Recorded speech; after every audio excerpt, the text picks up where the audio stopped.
So, there's this guy who I've known for quite a while, many years actually. Our paths never crossed in a dating sort of way, but we were always comfortably friendly. So you can imagine my surprise when one random time, I think it was in 2020, sometime around the pandemic, this guy started to call and message me a lot. I mean, a lot, a lot. There's a friend of mine who actually knows this guy because he's done the same thing to her. The conversation spanned everything, and we were getting attached in the way, in your mind, you women, we know it's like, oh, I'm feeling this boy, I'm feeling this guy. Anyways, one afternoon, after a conversation that we had that went pretty deep, a bit deeper than usual, and we got to the point of asking the question, what are we looking for from each other? It was a great conversation, but then immediately after that, he disappeared. He disappeared so hard, I thought this guy had died. Like, it was radio silence. Then after a month or so of not hearing from him, he resurfaced. Sometimes the phrase, hey you, triggers my existence because of this. But anyways, he resurfaced and we started talking again. And wouldn't you know it, shortly after, he disappeared again. That second time, if you watched Yvonne Orji's special, there was a part where she used to go, this nigga. Fast forward to 2024, literally years after the last time we spoke. And he disappeared without warning or explanation, nothing. I'm getting ready for work one day and my phone rings. I didn't have his number saved because why would I? So I picked up and I said, hello, good morning. Who am I speaking with, please? And in whatever delusional haze he was in, he tried to pull this, sexy, the morning man voice that is like deep and low and sexy. So he tried to talk to me in that voice, and then he goes, it's Michael. I swear I wasn't trying to be funny. I had completely forgotten who this guy was. I had forgotten that he existed. So I honestly went, Michael from, and then when I said Michael from, you could hear the ruffling feather, like you could hear him get angry on the other side of the line because he was like, it's me, it's Michael. It still didn't click. Then he said, it's Michael and his last name. So I was like, instinctively, I was like, oh, Michael, hey, how now? That's what I did with my face because I was like, this guy's still up there. So his sexy voice instantly disappeared. And he was like, yeah, I'm good. Needless to say, it was the shortest conversation in the history of conversations. Why? Because after he said, I'm good, there was like 2 seconds of silence. So I was like, okay. More silence. I don't know what this guy was expecting. Who was he keeping quiet for? Yeah, no, I don't want to talk to this guy. So I'm like, hey, thanks for calling, but I'm actually getting ready for work now, so I've got to go. But have a great 2024. And that was it. Let's get into today's episode. Does she like me? Was that a date or a hang? Is she single? Wait, what are we? Is it too soon to say I love you? Should I call him now or should I just wait? Maybe I should wait. Wait, should I let her go? Why did he just ghost me like that? Wait, can't we work it out? Is he an F-boy? Is she toxic? We hooked up. Why is he saying we're just friends? Let's face it. Relationships are the best thing when they work and a nightmare when they flop. You're recklessly giddy when Cupid's arrow sticks you in the ass and a nervous, pain-filled wreck when he comes to take his love away. There's hardly anyone who cannot relate to the dizzying highs and debilitating lows of relationships. We are naturally wired for connection. So when that's messed with, it can make us feel absolutely crazy. Enter BamBAEzled. On this show, we help you figure out if you are being bamboozled by your bae. That's it. Nothing else, nothing fancy, just a real, raw, honest to heavens and hopefully helpful take on the best to the worst of relationships and everything on the spectrum in between. No topic is off limits, no situation is too taboo or embarrassing. Give us everything. So, if you're wondering if you're being bamboozled by your bae, don't walk, run here. This is your new home. I am your new bestie, and I've got you. Now, let's figure out if you're being BamBAEzled.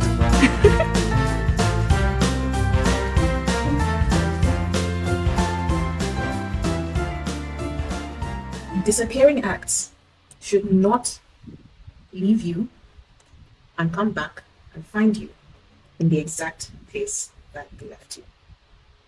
Now, that's not really the main thrust of today's conversation. I just needed to say that to prepare us for what we're going to talk about. We all know that there are people who jump in and out of people's lives. They show up and disappear and show up and disappear. Today, we're going to be talking about the fact that they always come back and why they always come back to you and how you can stop that from happening.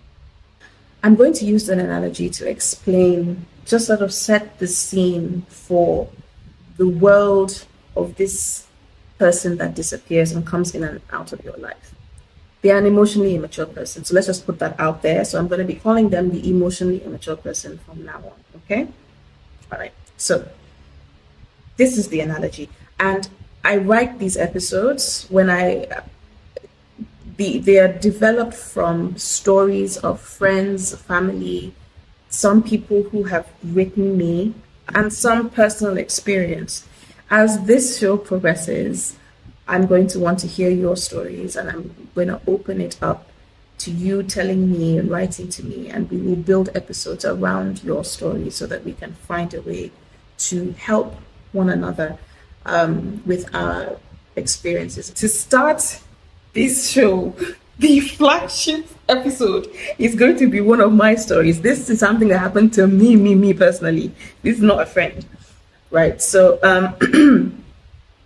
if you see me, my eyes darting back and forth from, out of focus and then focusing back on you guys, it's because I write these episodes down. I want to deliver our message in a succinct way, clear and concise, because we can gist and then, gist and find ourselves in another country. And it's fine to gist, but more than that, there's a purpose for doing this. We are trying to help each other learn how to be better people and learn how to navigate our relationship situations better. So it is important that we get the point that is needed across, even though we are going to gist with each other.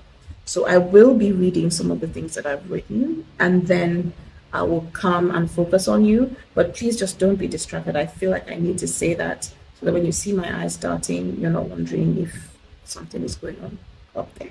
All right.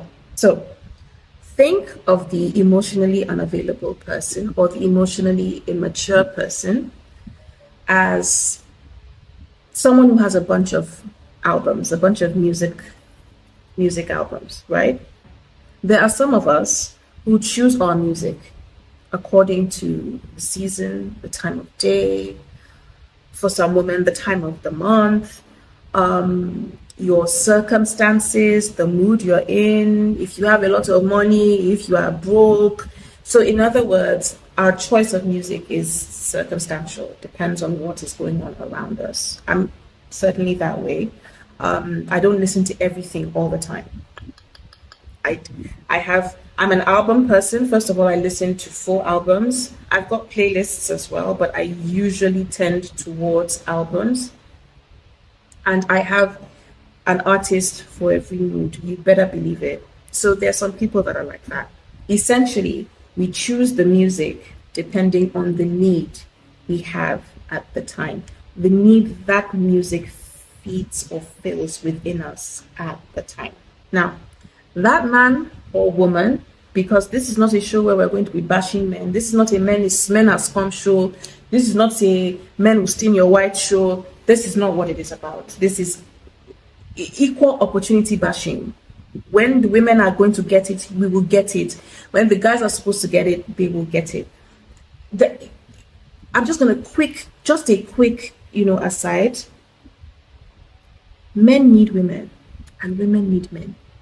Just let me tell you guys. So this war between men and women that I don't know who started it and where it's not doing anybody any good. In the real world, not on social media streets, in the real world, there are decent men and there are decent women, and we need each other and we like each other and we want each other. Okay, so when it is time for the men to collect, I will give it to them. But when it's time for women to collect, women, don't come for me and say, she's pick me. This one is doing pick me. Because it's not pick me. It's not pick me. The truth is the truth. And if we are the ones messing up, I'm going to say it. Okay?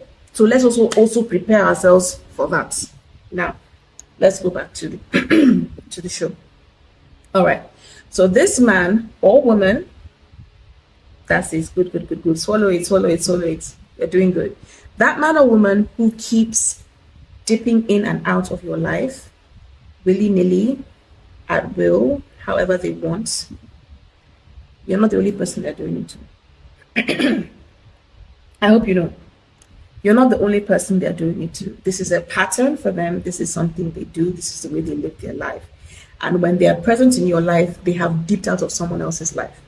When they've dipped out of yours, they are present in someone else's life. So that's the first thing that we need to know. So if you are sitting down and questioning yourself, questioning your worth, questioning like, why did this person just disappear? Like, why is this person doing this to me? The next point that we're going to talk about, you're going to realize that it has nothing. I said nothing to do with you. Okay? There is a roster of people who they rotate and put in play per time, depending on what needs those people meet for them. So to go back to our analogy, because we're going to keep going back to the analogy, so we stay in the world or the picture that we're painting. When the album of that person has been sufficiently used to fill the need that they were used for by the emotionally immature person, once you have played your season, they put that person back on the shelf and then pick out a new album to play that fits the next set of needs or the next season that they are going through. The truth is, it has nothing to do with you. If you are crying right now, or cried before you watch this video, or intend on crying after you watch this video, if you have been singing sad songs, wondering what is wrong with you, wondering why this guy keeps leaving you, wondering why this girl keeps disappearing, and you can't wrap your mind around what is wrong with you, I'm here to tell you, it has nothing to do with you. Nothing. It's got nothing to do with you. Quickly, let me just give you a small aside, small inside gist. I love rain. I love rainy mornings. Rainy mornings, I get a certain type of way on rainy mornings. It makes me feel sensual and soft. I'm soft naturally, but it makes me feel softer, flowy. I want to be cuddled. They elicit a certain side of me. It's softer, more sensual, more flowy. I don't want to work on rainy mornings. I don't want to think on rainy mornings. I want to feel on rainy mornings, right? Rainy nights,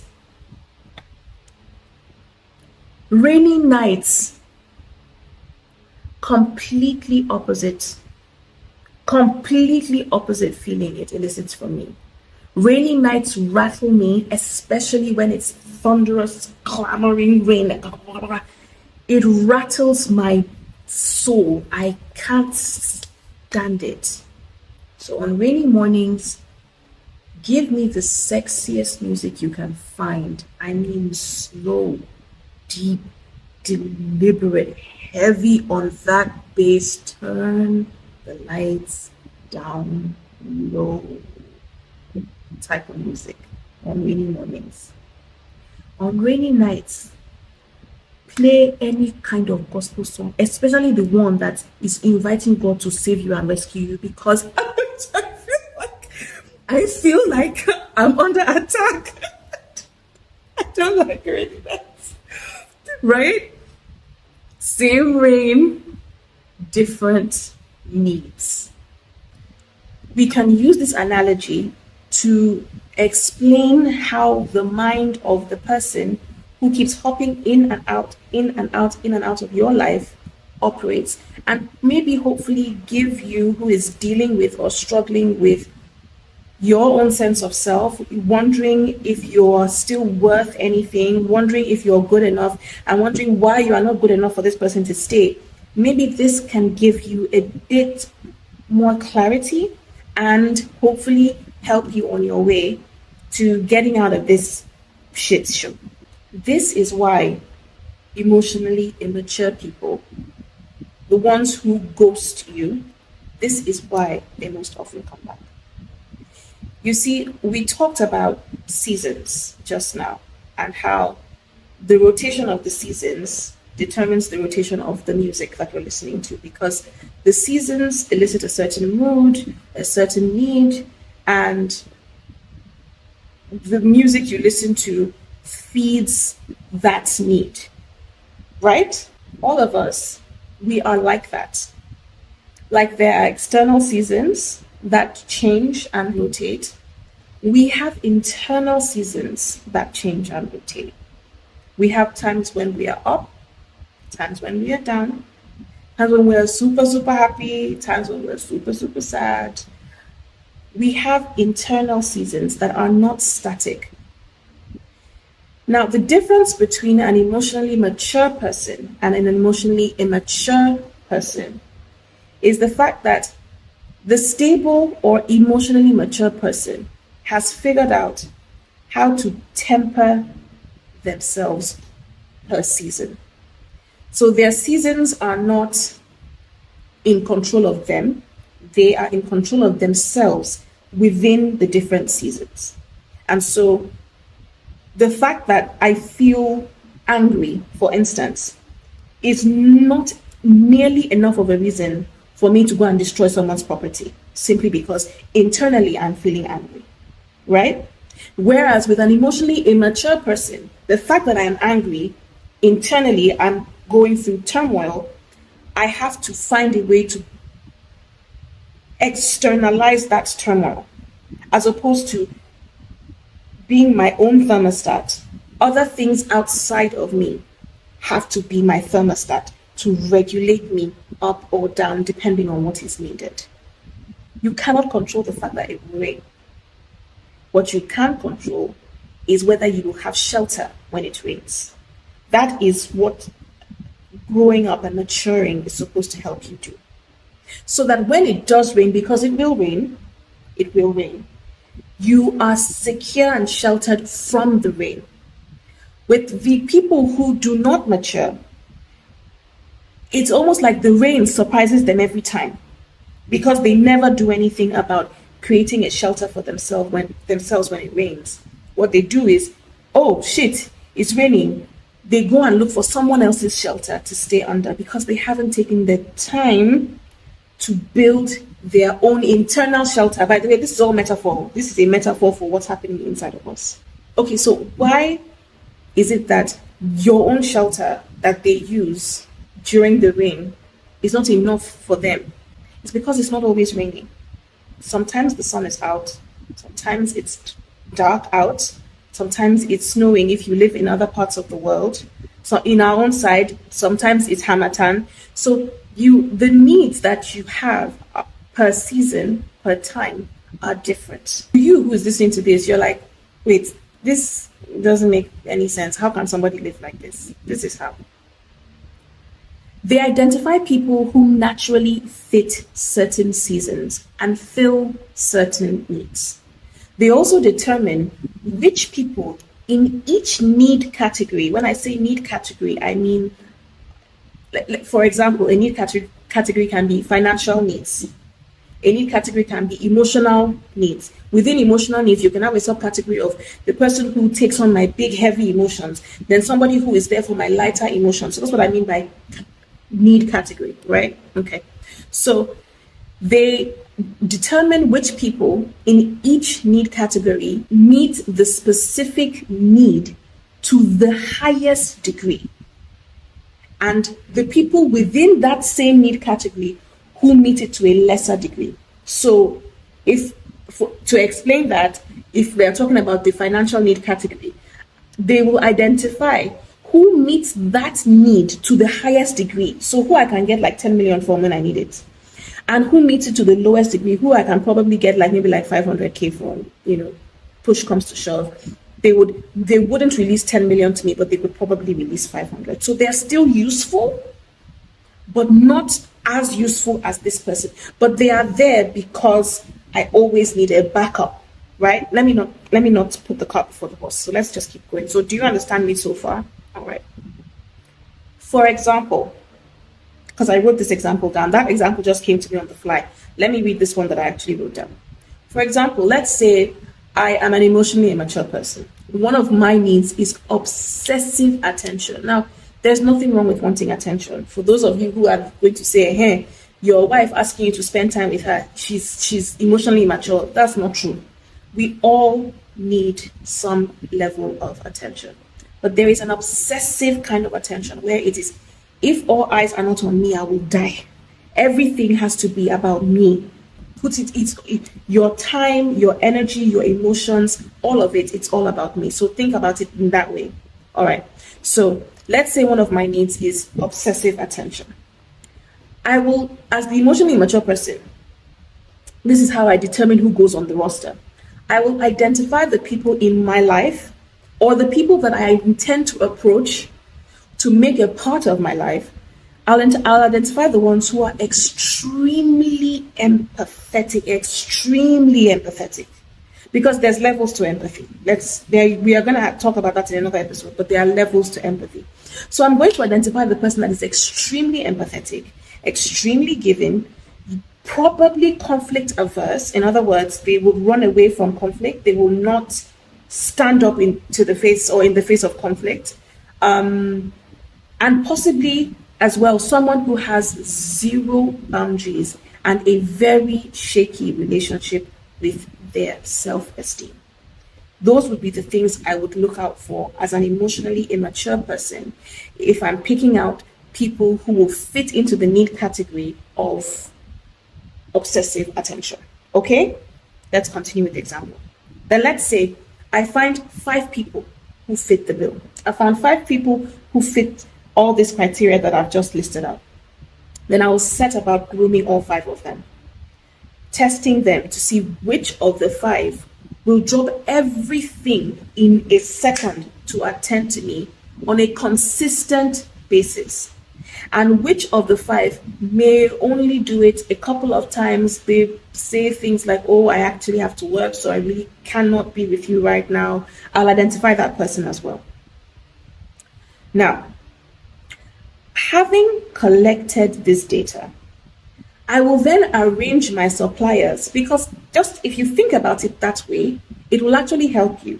I will arrange my suppliers accordingly and oscillate between them whenever my need for obsessive attention is triggered or when I need that itch to be scratched. Yeah? All right. In that season where my self-esteem is shaky, right? My self-esteem has taken a hit. That's me, the emotionally immature person. Because I haven't learned how to internally regulate myself, because I haven't built shelter for myself within myself for the different seasons, and I run away from dealing with maturing as a person, right? In that season where I need obsessive attention, which usually looks like you've taken a hit to your self-esteem, maybe things aren't going well with your work, maybe your relationship is falling apart, or your relationships are falling apart, you've gone and done something that has caused problems and you're running away from dealing with the problems, it starts to shake your sense of self, and you need external validation that will shore up that dwindling self-esteem that you have, right? Okay. So in that season, those 5 people, they will probably hear, those 5 people on my roster who I've identified are my emotional suppliers. They will probably hear from me all the time. Probably hear from me all the time. We will be in constant communication. We will live in each other's active presence on a daily basis. And while they are forming bonds with me, because I am actively in their life, which is what normal people do. When someone is present, actively present in your life, you form bonds with that person, right? When your brain is not, that's what the normal brain does.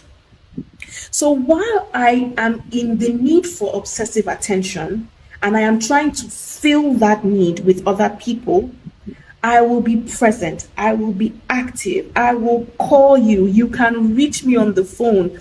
You can text me and I respond in less than 2 minutes. So what happens when the season of that need has been, it's over because the need has been temporarily filled?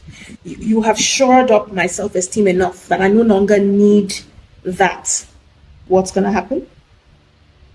I take those people who filled that need, that's music that I needed for that time, I take them out of rotation because I no longer need them.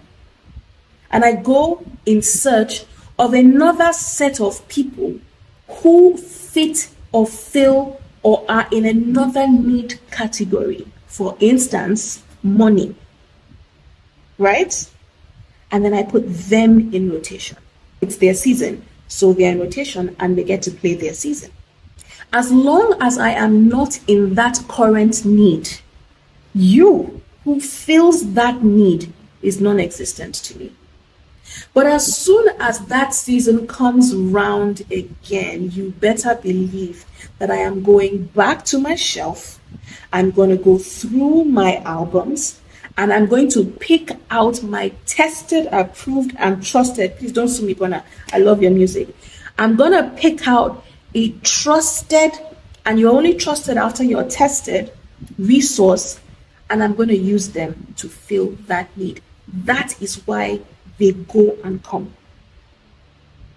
You don't fill all, but you fill some exceptionally well. And when it is the time for that need, your time comes back up and they are ready for you again. So they come back.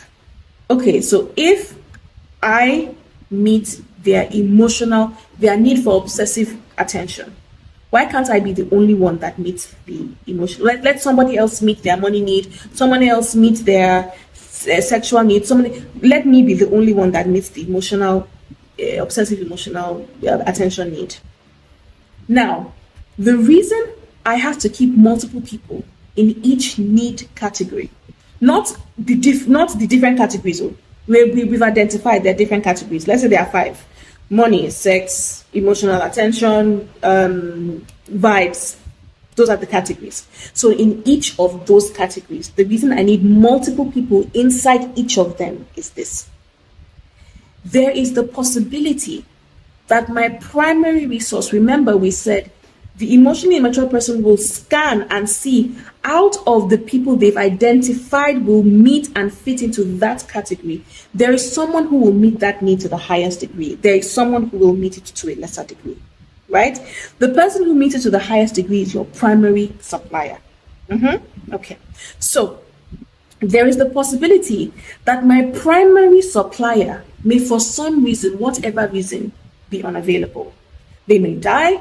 They may get married. In the time that I've stayed away, they might get sense and figure out that I am an inconsistent presence in their life and they can't deal with that. They may figure out maybe they are more deeply bonded to me than I am to them. Whatever the case may be, it can be a myriad of things, right? Regardless of what happens to them, for me, that need must be filled. That is the primary goal. So, what do? I go to any other person in that need category and I use them. While if I realize that I have lost one supplier within the need category, I have to start looking for a replacement. While I'm looking for that replacement, I am also now going through the ones that I still have there to fill that need. Because remember, it is not about the music, it is about the listener. It is not about you, it is about their need. One thing that you have to know is that all of this that we've talked about now for the last however many minutes is not in the forefront conscious mind of this person. It's deep down in the subconscious. And the subconscious mind is something that we're going to talk about a lot on this show, because we don't realize how powerful and how much control our subconscious has on our daily life. Let me tell you, you don't breathe from your conscious mind. It's not your conscious waking mind that tells your body to breathe. That's a subconscious process. It's embedded deep inside you. Because if your brain has to remember every day how to breathe, it's going to take way too much energy. It's the same way with emotionally immature people.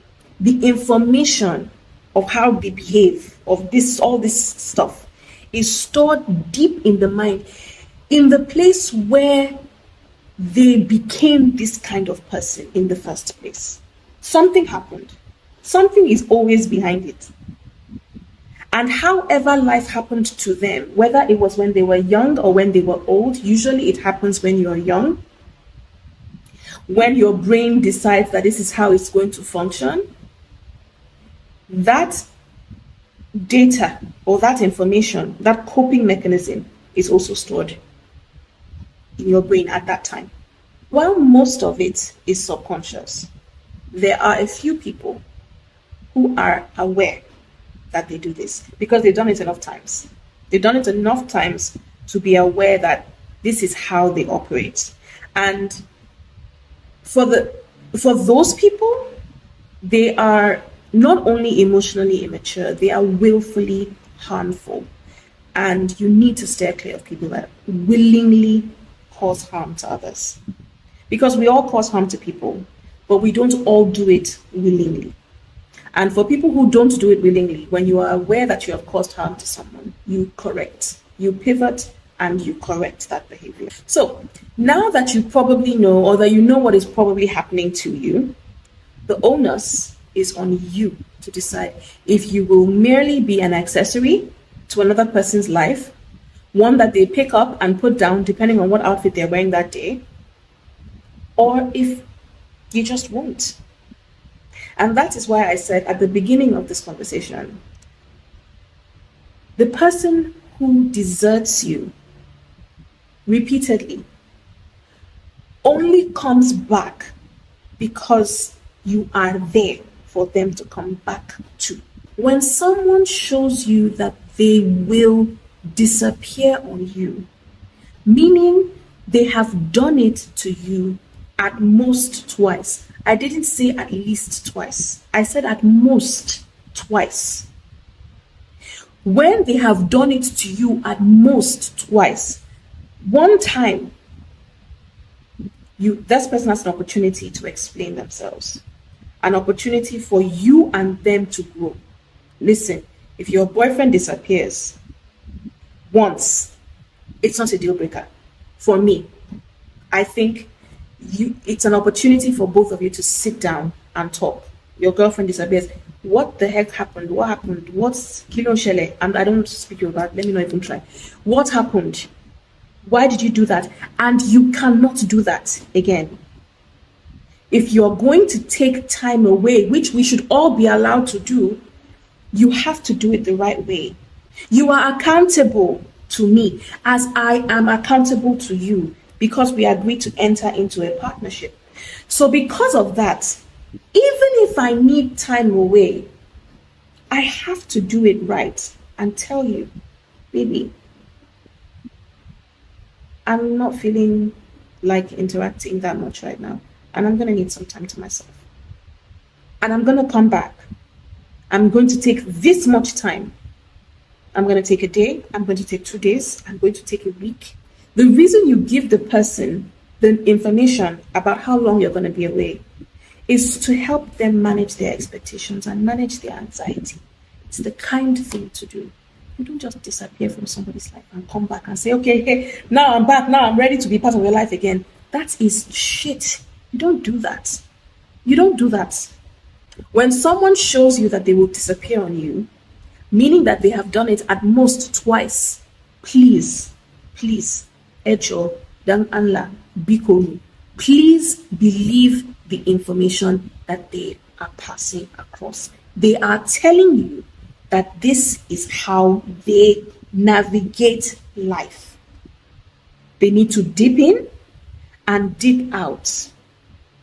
And it has nothing to do with whether that affects your well-being or not.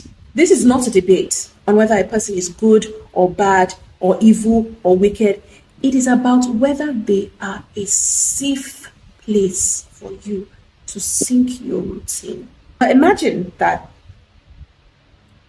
the ground of the forest, that's the soil, the sand, the ground that the trees grow in. Imagine if the ground was always moving. Apply that visual to your life and the life that you and this person who is constantly in and out of your life. Apply that visual to them. Imagine if the forest floor was always moving. Will the tree grow?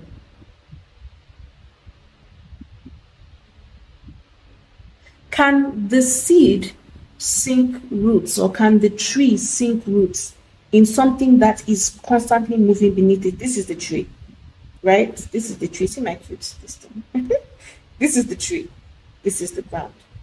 The reason that the tree can enter the ground and do this, right? I know the tree doesn't enter the ground, but you know what I mean. It's because this is stable. This is stable. It's stable enough for this movement to happen. Now, let's take this apart. If this is the tree and this is the ground. Wow. How does it enter? How does it stay? How does it grow? So, this is not about whether a person is good or bad. This is about whether a person is safe. Safe for you, I just need to adjust this slightly. Safe for you to sink roots in them. And if you are safe for someone to sink roots in, that's the conversation that we're having. Safety does not exist without stability, consistency, and consideration. Safety does not exist without stability, consistency, and consideration. If I cannot be stable in a consistent way for you, and I cannot consider your side of the street when I am taking decisions, safety has left the WhatsApp. For a person to simply just disappear from your life without as much as an explanation as to why they need to do so, or an explanation that doesn't even seem to make any sense to you, because somebody can disappear and come back and say, oh, I disappeared because my mother was sick. Your mother was sick? I'm your girlfriend. Don't you think that I would want to know that your mom is sick? Do you think I care only about you? I don't care about your family. I don't care about your family's well-being. I can at least pray for her if you're people that the sort of person that prays, or I can at least send her greetings. So your mom being sick is not a good enough reason for you to disappear for 2 weeks and not say anything. So some people won't give you a reason at all. Some people will give you a reason, but if the reason doesn't make any sense, they also fall in this category. For a person to simply just disappear from your life without as much as an explanation as to why, or an explanation that doesn't seem to make sense, and no steps are taken to foster the development of this person's mind so that they grow out of this harmful childish behavior, it means you, my wonderful viewer, you have all the data that you need to help you make an informed decision. I am begging you to pack your kaya and start jogging along. That person is not for you. That person that does one leg in, one leg out, one leg in, one leg out. I'm here today, I'm not here for 3 weeks. I'm here for 1 day, I'm not here for 5 weeks. I'm here for 2 days, I'm not here for 5 months. That person is not for you. And even if they are not for you right now, not in the state that they are in. Even if they are for you, there is a measure of development that they are missing, that they have to get on their own before they can be for you in the way you need, before they can be for you in a way that does not destroy you. So they might be for you, but they're not for now. And you have to be able to come to the place where you can say, I love you, but guess what? I love me. And until you are able to love me as much as I love myself, please, uncle, auntie, I can't allow someone into my life who is going to make me question if I am worthy of love or not. Okay? They have to become people who are able to meet their own internal needs by themselves. And when you are jumping from person to person, you have not developed that skill yet. If you do not let them develop those skills, they are always going to see people as tools for their gratification instead of as autonomous, living, breathing, feeling human beings that are deserving of respect and kind, considerate treatment. You're being consistently available to them whenever, no matter what, is not even helping them. It's definitely for sure not helping you, but it's not even helping them either. Keep moving forward with your life. Keep moving forward with your life. And when they have gotten strong enough and they've grown up to the point where they are no longer emotionally crawling and expect you to carry them, then let them walk in your direction. This person, if they are for you, you have to become someone that is bold and fully aware of who you are. Fully aware of who you are and what you bring to the table in terms of your humanness. I'm not talking about money and sex and all that shit that we're always talking about, what you bring to the table, what you bring to the table. Your inherent worth and value as a human being. You have to, and nobody will do this for you, come to an awareness of it. It's not that you don't have it. We all have it. Some of us just aren't aware. Becoming to an awareness, that job is yours and yours alone. Nobody can help you. Nobody. Nobody can do it for you. There are people in your life, there are certain types of people or kinds of people, safe people that can help you see yourself for who you are. But the seeing of yourself, that's on you, babe. That is your job. Nobody will do that for you. Let them, when they have developed the skills, the feet to walk, let them walk in your direction. If really they are for you, they will. If you have moved too far ahead and they can run fast enough to catch up, then they will catch up with you. Now here's the best part. I said move forward. I didn't say move forward and be looking back. Have they started running? Are you running yet? You're not moving forward. You're still in the same place. You might as well just go and sit down there with them. Open yourself. Open your life up to new possibilities, to new relationships. Let more men talk to you. Guys, let other women talk to you. Talk to other women. Don't be moving forward saying, I'm moving forward, but I'm waiting for you to catch up so that when you catch up and you have legs to walk, you walk in my direction. That's not moving forward. You say goodbye and you mean it. And you say goodbye knowing that there is a possibility that this person will never catch up. And that hurts, and it's painful, and it's scary. It's one of the most frightening decisions you can make, but it's one of the best decisions you can make for yourself. There are fewer ways to tell yourself that you respect yourself than standing up and saying, I love you,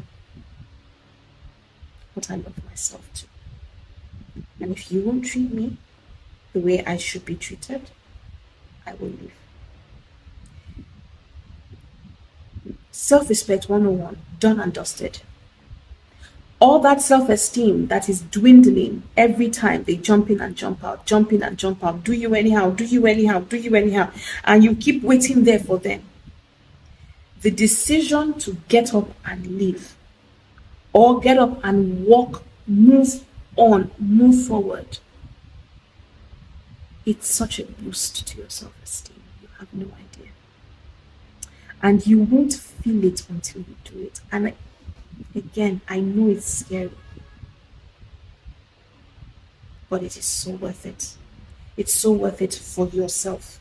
If they catch up to you and find that you are unattached, then let them try again. Let them try again. The hope is that you, by that time, have also developed strong legs of your own so that you can walk on your own and walk away. If even when they have come back, they start to show signs that they want you to carry them again emotionally, your own legs, because you walked before, they are strong enough for you to walk again. That is also what you should be doing in the time you're moving forward. Women, don't sit there and cry and say, when is he going to come back? When are you going to move forward? Your life should be more about you than it is about any other person. That is not selfishness, because you can only give what you have.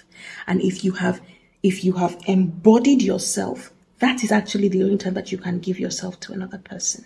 Okay? If you let people treat you like you are a disposable piece of shit, they are going to do it.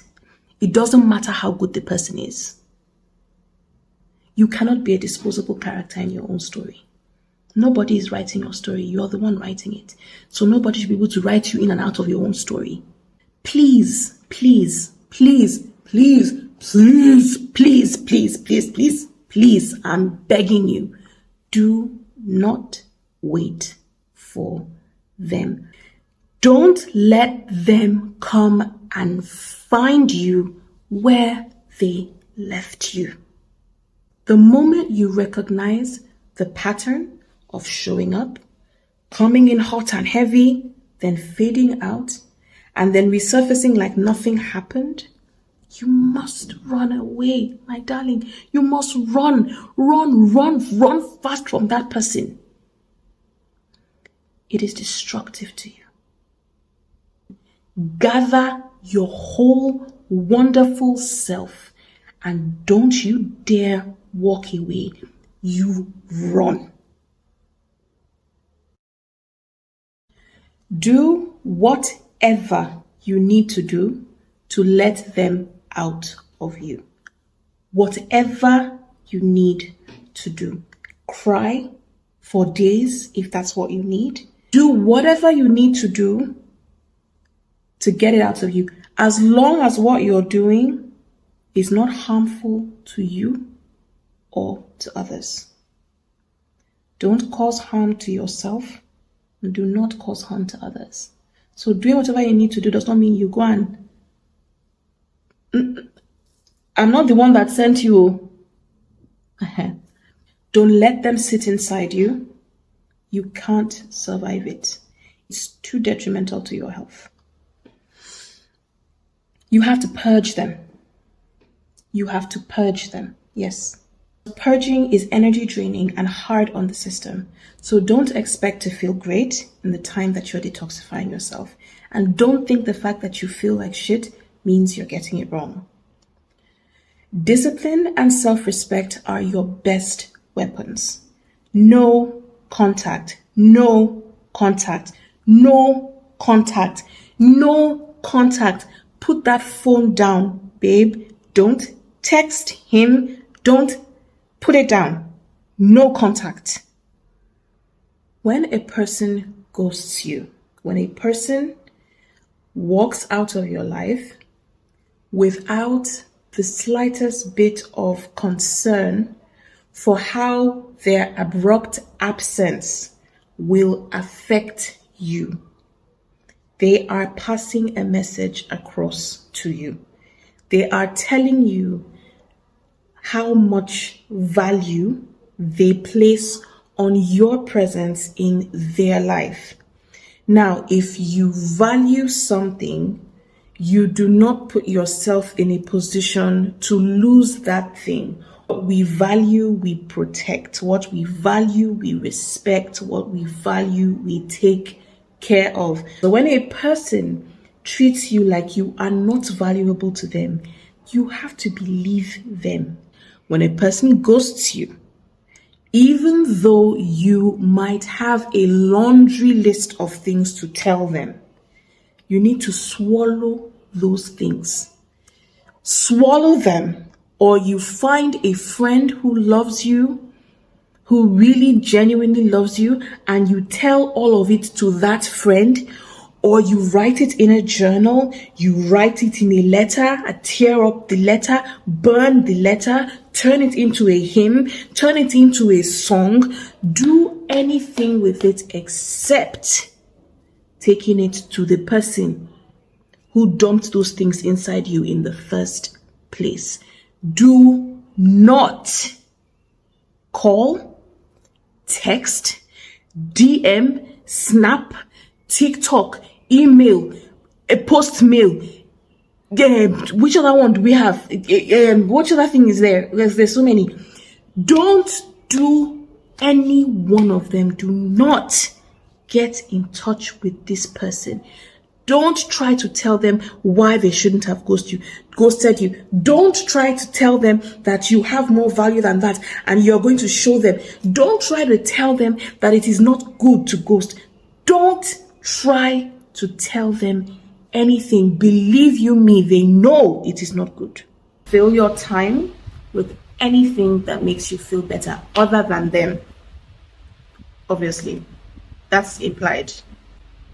This is the best time to drink your own Kool-Aid. Whatever qualities about yourself that you like, that you love, that are admirable, that you are stoked about, this is the time for you to fill yourself up with you, with yourself. Most often, when you have been with someone who's treated you like shit for an extended period of time, there is a likelihood that you were trying to meet a need as well. You will not stay with someone who treats you like crap if there isn't a part of you. Just stay with me. If there isn't a part of you that already feels like crap. And I'm saying this not from a high horse. I'm saying this from a place of understanding and knowing. Ladies, I get it. Gentlemen who have been in this position, I get it. You submit yourself to what you think you deserve. And so it stands to reason that if you submit yourself continuously to bad treatment, that person is at fault. Don't get me wrong, but there's a part of it that you are also playing. You believe that you deserve, some part of you believes that you deserve that treatment. Some part of you that is unhealed, that is wounded, that is hidden, also probably in your own subconscious, where your own programming is telling you that it's okay to be treated like this. Maybe your parent treated you like you didn't matter. Maybe your older siblings treated you like you were an inconvenience. And so somewhere in your mind, you have learned that it's okay for you to receive worse treatment than others. Because people who treat you badly, isn't it funny that you watch them treat other people with respect and regard? You watch them, your boyfriend that cannot get off his phone for 1 minute to spend time talking with you. There are certain people, when they come in the room, that phone doesn't exist. They have their undivided attention. So two things are happening at the same time. One, you are being devalued because you are being mistreated, but you are also watching this person who cannot seem to figure out how to treat you right, treat other people right. And so it says to you that it is not them that has a problem, because clearly they can treat people right. It must be me that is not worthy of being treated right. That is what is happening in your brain. And that is why I said you cannot survive. You cannot survive people like this. You have to leave them. Leaving them might not mean leaving forever, but it certainly means at the time that they are treating you like this, you can't survive that.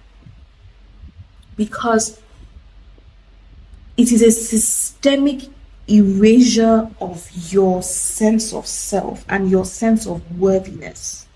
If I give my best to someone in the presence of another person who I give my worst to, I don't have to tell that person anything more than that. It's teaching them that they are not deserving of my best. Now, anybody who wants to teach you that you are not deserving of their best is not free. Anyone who needs to teach you, either because let me be honest with you, these people have self-esteem issues. It doesn't matter how superior they seem, how superior they present.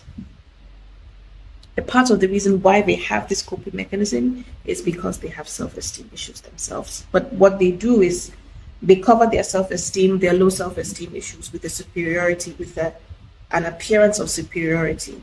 You cannot submit yourself to someone who is actively trying to erode you, to erase you, to diminish you until there's so little of you left that you can't even find yourself anymore. Right? Most often, if you find yourself in situations like this, you're with someone who is actually probably threatened by you. Maybe they're threatened. Maybe they see you as all you are and know that you don't see yourself as all you are. And so before you clock it, they need to get there before you and make sure that by the time you come to the ability to see yourself, what you see is really small, so that you don't get too big for your britches, or you don't realize that you can do way better than them. Do you see why I say it's low self-esteem?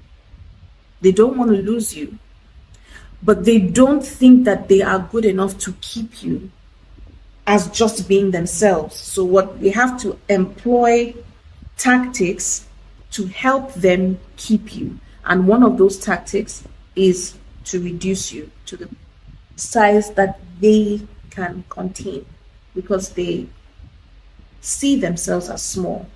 And for them to contain you, you have to be smaller. Life abhors a vacuum.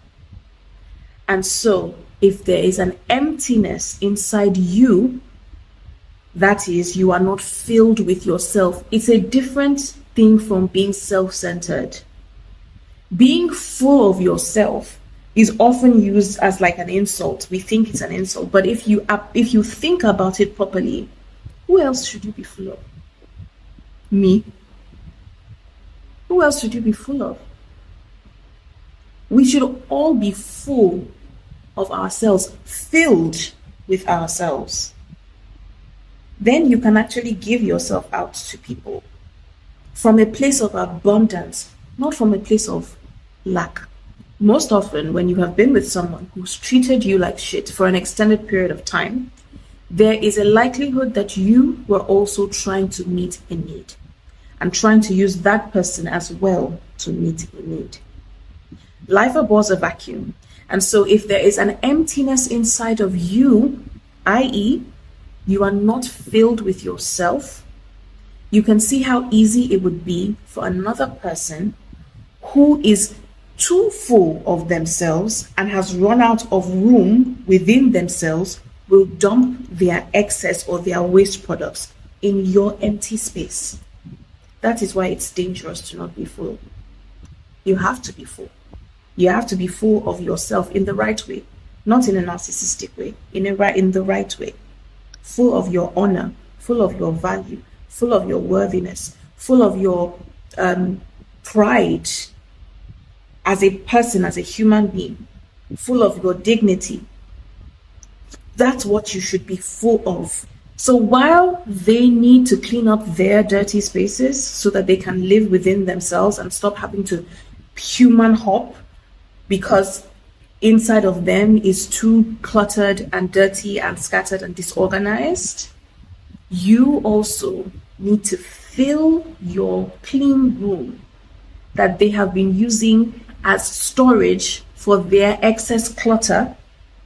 You need to fill your empty room with beautiful things so that when someone comes with junk, they won't find empty space inside of you to dump it and store it. You are not a dustbin. Start doing something that represents and expresses your new growth and journey with yourself. So we've said you have to get them out of your system. And part of getting them out of your system is staying away from them. And then after you've gotten them out of your system and you've detoxified, then you have to start to fill yourself up with yourself. Then find a way to express that feeling of yourself. Find some way to express that. It can be something in your professional life. You can take on a new project. You can start something. You can advance your career. So it can be something professional or it can be something personal. Anything. Start a journal, write a book, learn a new hobby, learn a new skill, do your hair differently. Anything that expresses this new growth inside of you, this growth that you have experienced, this development, this increase of self. Find something to express that through. That will help you rebuild your self-esteem. When you show yourself that you can do hard things, that you can come out from a hard place and thrive, it does wonders for your self-esteem.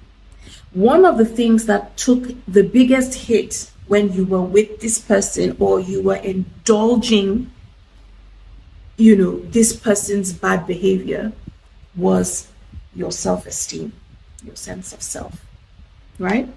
One of the surest ways that you can bulk up your self-esteem, raise it back up, bring it back up, and fill yourself with esteem for yourself, is to prove to yourself that you can do it, that you can do something hard, that you can do something difficult, that you can grow. And the reason why it's important to find a means of expression for this growth, this this development that you have had, is that that's the evidence. So it's not just audio growth. It's not just growth on paper. It's measurable. It's measurable. It's real. Oh, some of you have wanted to write something. Some of you have wanted to learn to play an instrument. Learn to play the instrument. That energy that you have taken back and put into yourself, it needs to be channeled into something, so that it's not just laying dormant and just idle. It shouldn't be idle. Energy doesn't like to sit still. It's not made to sit still. So take it and channel it into something that you can look at the end of the week, at the end of the month, at the end of the year, at the end of 3-4 years, and say, oh, wow, I did it. Wow, that's me. That's what you need to do. Thank you all so much for coming to spend this time with me today. I am so grateful for your presence. I look forward to having many more conversations like this with all of you. So tell a friend, tell a friend, tell a friend to come and join us. It's good over here on this side of the island. Sometimes it is better to run away from the danger before it lands at our doorstep. And getting as far away as you can from emotionally unhealthy people will save you much, much unnecessary pain and suffering in the long run. I hope these thoughts are somewhat helpful. If you have a story and you want to know if you are being bamboozled by your bae, or you are bamboozling your bae, please write to us at BamBAEzled@gmail.com. BamBAEzled is spelled BamBAEzled. That's BamBAEzled. What's up? BamBAEzled@gmail.com. That's for all the stories that you want to tell us and that you would like us to treat on this show. Now, if you've got questions, comments, obviously you can leave your comments down below.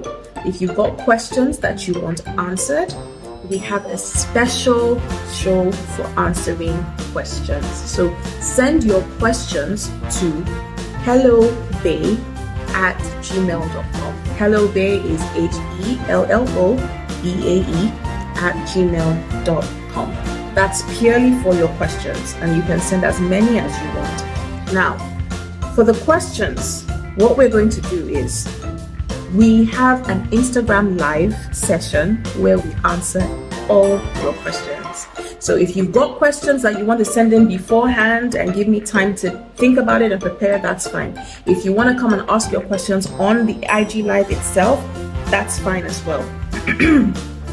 But for questions that are a bit more complicated, I would appreciate if you send them ahead of time, just so that I can think about it a little bit and, so I'm not just answering questions on the fly or just answering them on the surface when maybe you need something a little deeper. So send your questions to hellobae@gmail.com, and then we will answer them on an IG live session every Saturday at 7 p.m. So we post a new episode every Monday and Thursday. New episodes up every Monday and Thursday, and then on Saturday of that week we take the live question and answer session. I would love for you guys to come and join me there. I'm excited. I can't wait for that because I like interacting with people in real time. I'm an introvert, but then I have my moments. So please come join me on IG Live Saturdays at 7 p.m. We're just going to be there for an hour. Join me on Saturdays, 7 p.m. Instagram Live. The handle is AnnieEicha. That's ANEEICHA on Instagram. And I will see you there. I look forward to it. Sign off with me. In life, we can always do better or we can do worse. Let us try to find ourselves in the former more than we are in the latter. Stay safe out there in these relationship streets. Make sure you are not bamboozling or being bamboozled by your bae. I will see you again in the next episode. Until then, let love lead you always. Bye for now.